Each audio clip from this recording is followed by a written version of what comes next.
ప్రియ సహోదరులు సహోదరులు దయచేసి గమనించండి. బైబిల్లో ఒక చక్కని మాట ఉంది. ఆది కాండము 1వ అధ్యాయము 1వ వచనము ఏముంది?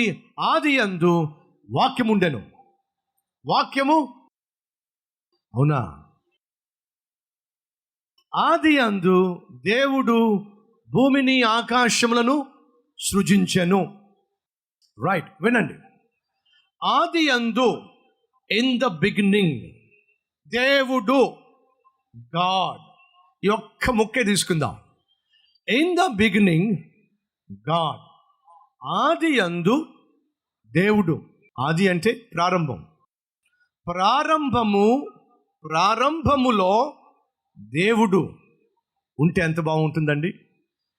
మీ దిన ప్రారంభము దేవునితో ప్రారంభిస్తే ఎంత బాగుంటుంది. మీ పరిచర్య దేవునితో ప్రారంభిస్తే ఎంత బాగుంటుంది. మీ వంట పని, ఇంటి పని దేవునితో ప్రారంభిస్తే ఎంత బాగుంటుంది. మీ పొలం పని, మీ వ్యవసాయము, మీ వ్యాపారము దేవునితో ప్రారంభిస్తే ఎంత బాగుంటుంది. ఈరోజు చాలామంది చేస్తున్న పొరపాటు ఏమిటంటే, ఉదయం లేవటమే ఆలస్యం, దేవుణ్ణి పట్టించుకోకుండా, దేవునికి కనీసం చిన్న ప్రార్థన కూడా చేయకుండా, హడావిడిగా లేవటం, హడావిడిగా రెడీ అవటం, హడావిడిగా పనుల్లోకి, పొలాల్లోకి, పరిచర్యలోకి అడుగు పెట్టేయటం అనేక మంది జీవితాల్లో ఈరోజు ఉన్నటువంటి ఒక రుగ్మత. బైబిల్ సెలవిస్తుంది, ఆది యందు దేవుడు. ఈ సర్వ సృష్టికి ఆధారము దేవుడు. ఆయనతోనే ఈ సృష్టి ప్రారంభించబడింది. ఏ దేవునితో సృష్టి ప్రారంభించబడిందో ఆ దేవునితో నీ జీవితం ప్రారంభమైతే ఎంత బాగుంటుంది. ఆ దేవునితో నీ దినము ప్రారంభమైతే ఎంత బాగుంటుంది. ఆ దేవునితో నీ చదువు ప్రారంభమైతే ఎంత బాగుంటుంది. వాళ్ళట ఒక పట్టణాన్ని నిర్మించాలని చెప్పి నిర్మాణాన్ని ప్రారంభించారు. ఒక గోపురాన్ని, పెద్ద గోపురాన్ని, టవర్ని కట్టాలి అని చెప్పి ఆ టవర్ కన్స్ట్రక్షన్ని వారు ప్రారంభించారు. కానీ దేవుడు లేకుండా ప్రారంభించారు. దయచేసి గమనించండి, మన జీవితాల్లో దేవుడు లేకుండా, దేవుని ప్రమేయం లేకుండా, దేవుని సహాయం లేకుండా, దేవుని చిత్తము కాకుండా మనం ఏది ప్రారంభించినా, ఏది చేపట్టినా, ఏది సాధించాలనుకున్నా, ఏది నిర్మించాలి అనుకున్నా, ఏ వ్యాపారం చేయాలనుకున్నా, ఏ పొలం పనుల్లో తగినటువంటి దిగుబడిని పొందుకోవాలి అనుకున్నా అది సాధ్యము కాదు. ఎందుకంటే దేవుని సెలవు లేకుండా భోజనము చేయగలిగిన వాడు ఎవరో. ఈరోజు చాలామంది దేవుడిని పక్కన పెట్టేస్తున్నారు. దేవుడంటే భయము లేదు, దేవుడంటే భక్తి లేదు, దేవుడంటే లెక్కే లేదు. ఎందుకని? దేవుడు నీకంటూ ఒక శరీరాన్ని, ఆ శరీరంలో ప్రతి విలువైనటువంటి భాగాన్ని ఇచ్చాడు. నువ్వు బ్రతికేస్తున్నావు కాబట్టి దేవుని యొక్క అవసరము లేనట్టుగా జీవిస్తున్నావు. ఒక నిమిషం ఆగండి. ఒకరోజు ఒక 70 సంవత్సరాల పెద్ద మనిషి పాపం యూరిన్కి వెళ్తే, మూత్రానికి వెళ్తే మూత్రము రాలేదు. చాలా ఇబ్బంది పడ్డాడు, నరక యాతన అనుభవించాడు. ఇక లాభం లేదని చెప్పి రోజంతా కూడా తిప్పలు పడి, రోజంతా బాధపడి ఆఖరికి డాక్టర్ దగ్గరికి వెళ్ళాడు. పొట్టంతా కూడా ఉబ్బిపోయింది.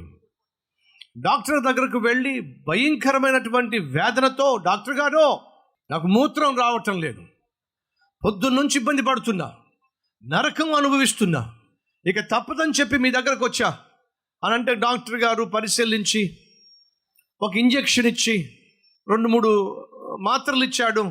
ఇవి వాడండి అని చెప్పన్నాడు. చాలా సంతోషం నాయన. ఇంజెక్షన్ ఇచ్చిన తర్వాత ఇప్పుడు మీరు బాత్రూమ్కి వెళ్ళండి అని చెప్పంటే, ఆ తాతయ్య బాత్రూమ్కి వెళ్తే మూత్రం అంతా కూడా విసర్జించగలిగాడు. చాలా రిలీఫ్ అనిపించింది. అమ్మయ్య అని చెప్పి డాక్టర్ గారి దగ్గరికి వస్తే డాక్టర్ గారి చేతిలో 3,000 రూపాయలు బిల్లు పెట్టాడు. ఎన్ని వేల రూపాయలు? 3,000 రూపాయల బిల్లు చేతిలో పెట్టాడు. ఏమిటి బాబు ఇది అని చెప్పంటే, అదే తాతయ్య, నీకు పొద్దు నుంచి మూత్రం రాలేదు, ఇంజెక్షన్ మాట్లాడుకుంటున్నావా, నా ట్రీట్మెంటు, నేను ఇచ్చిన మెడిసిన్స్, నీకు ఏ మందు వాడాలో, ఏ మందు ఇవ్వాలో, ఏ ఇంజెక్షన్ ఇవ్వాలో అది నేను చదువుకోవడానికి 5 సంవత్సరాలు పట్టింది. దీని అంతటికి లెక్కలేసుకుంటే 3,000 రూపాయలు బిల్లు అయింది. ఆ 3,000 రూపాయలు బిల్లు పట్టుకొని ఆకాశం వైపుకు చూస్తూ, దేవా దేవా నీకు స్తోత్రాలయ్యా, నీకు వందనాలయ్యా అంటున్నాడు. డాక్టర్కి కోపం వచ్చింది. నీకు మూత్ర విసర్జన కాక అల్లాడిపోతూ ఉంటే నేను ఇంజెక్షన్ చేసి నిన్ను బాత్రూమ్ పంపిస్తే నువ్వు మూత్ర విసర్జన చేసి వచ్చి దేవుడా దేవుడా నీకు వందనాలు నీకు స్తోత్రాలు అని చెప్పి అంటావేమిటయ్యా? నువ్వు చెప్పాల్సిన థ్యాంక్స్ నాకో. అప్పుడు ఆ 70 సంవత్సరాల తాతయ్య అంటున్నాడు, నాయనా 70 సంవత్సరాలుగా ఎన్ని వేల సార్లు ఎన్ని లక్షల సార్లు నేను మూత్ర విసర్జన చేశానో, నీలాగే 2,000 రూపాయలు 3,000 రూపాయలు ఒక్కొక్కసారి దేవుడు బిల్లు వేసినట్లయితే పరలోకానికి ఎప్పుడో వెళ్ళిపోయేవాడిని. నీకేమైనా అర్థమైందా? నువ్వు బిల్లు వేసినట్టుగా దేవుడు కూడా నేను మూత్ర విసర్జనకు వెళ్ళినప్పుడల్లా దేవుడు 2,000 రూపాయలు కట్టు అంటే మన పరిస్థితి ఏంటో ఆలోచించండి. నేను ఎందుకు దేవునికి వందనాలు చెప్తున్నానంటే ఫ్రీగా ఇన్ని సంవత్సరాలు దేవుడు నన్ను కనికరించి నాకే ఇబ్బంది లేకుండా మూత్ర విసర్జన చేయటానికి సహాయం చేశాడు. అనుభవించిన తాతయ్యకి తెలిసింది దేవుని యొక్క అవసరము, ఆయన గొప్పతనము, ఆయన కనికరము ఏమిటో. మీకు అర్థం కావాలి అని చెప్పి ఒక అర్థవంతమైనటువంటి ఉపమానం మీకు చెప్పాను. అర్థమైందా? దేవుడు లేకపోతే భోజనం చేయడం వీలు లేదండి.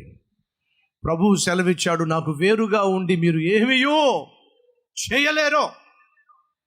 నీ విద్యను బట్టో, నీ ఉద్యోగాన్ని బట్టో, నీ వ్యాపారాన్ని బట్టో, నీ వ్యవసాయాన్ని బట్టో, నీకున్న పొలాన్ని బట్టో, నీకున్న పలుకుబడిని బట్టో, నీకున్న పదవిని బట్టో నువ్వు అనుకుంటున్నావు నేను ఏదైనా సాధించగలను అని చెప్పి. ఒట్టి మాట. దేవుని సహాయం లేకుండా, ఆయన కనికరం లేకుండా గుప్పెడు మెతుకులు కూడా నువ్వు తినడానికి వీలు పడదు. మర్చిపోవద్దు.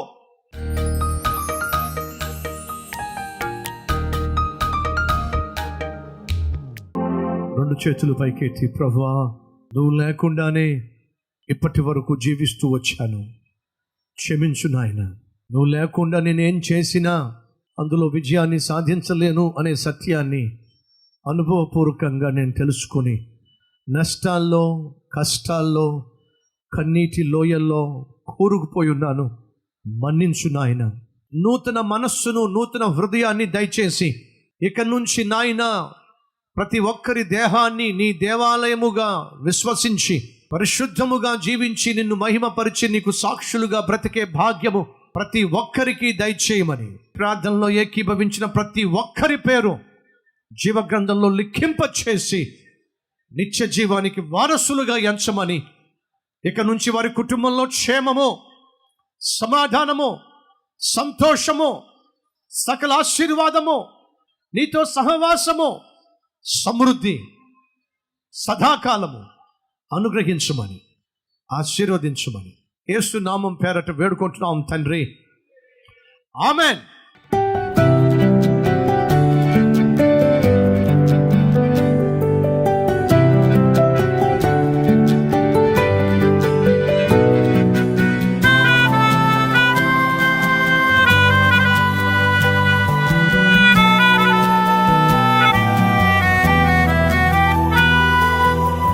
ఈ సందేశం మీకు ఆశీర్వాదకరంగా ఉన్నట్లయితే 10 మందికి షేర్ చేయండి, లైక్ చేయండి, మంచి కామెంట్ పెట్టండి. మళ్ళా రేపు కలుసుకుందాం. సరే.